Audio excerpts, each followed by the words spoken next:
Hello, and welcome to our Black History Month celebration. February 1st is the first day of Black History Month, even in the year 2021 when we're still affected by the pandemic. It's still important to recognize that month of celebration. And in Pontiac, we have decided to give you a series where every day we will read the history of a very important African American figure in that celebration of the month and the people that we are notable in the history of African Americans and America. Today, I'd like to tell you about Harriett Tubman. Her picture is behind me. Harriett Tubman, many of you may recognize from a movie that was made by my friend Deborah Martin Chase and was widely publicized last year. As you know, she was an escaped enslaved woman who became a conductor on the Underground Railroad, leading enslaved people to freedom before the Civil War, all while carrying a bounty on her head. But she was also a nurse, a Union spy, and a woman's suffrage supporter.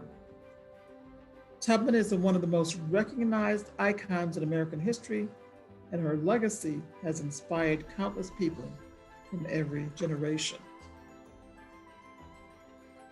She was born as a slave in Dorchester County, Maryland, somewhere between 1820 and 1825.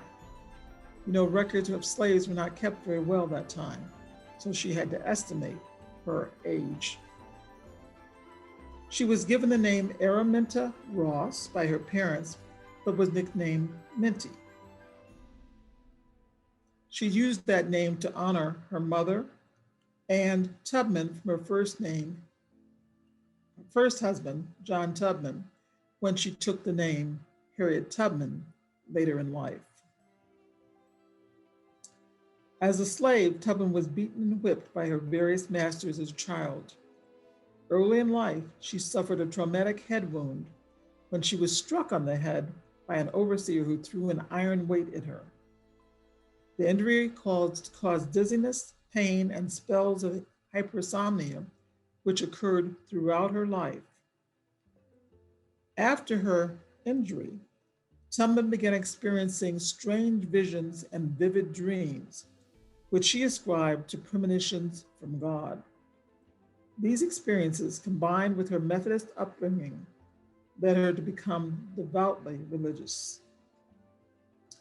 In 1849, Tubman escaped to Philadelphia, only to return to Maryland to rescue her family soon after. Slowly, she brought relatives with her out of the state and eventually guided dozens of other enslaved people to freedom. Traveling by night in an extreme secrecy and anxiety, Tubman, or Moses as she became called, never lost a passenger. What a record. It is believed that Harriett made approximately 13 missions to rescue enslaved people, family, and friends using the network of anti-slavery activists and safe houses known as the Underground Railroad. After the Fugitive Slave Act of 1850 was passed, she helped guide fugitives farther north into British North America, which we now know as Canada, and helped newly freed enslaved people to find work. Tubman met John Brown. He was an an American abolitionist leader in 1858, and helped him plan and recruit supporters for his 1859 raid on Harper's Ferry. When the Civil War began, Tubman worked for the Union Army, first as a cook and nurse, and then as an armed scout and spy. The first woman to lead an armed expedition in the war, she guided the raid at Combahee Ferry, which liberated more than 700 enslaved people. After the war, she retired to the family home on property she had purchased in 1859 in Auburn, New York, where she cared for her aging parents. She was active in the women's suffrage movement until illness overtook her and she had to be admitted to a home for the elderly. Today, we continue to honor that record of heroism and leadership that Harriett Tubman supplied. She has even been considered to be the new face on a $20 bill.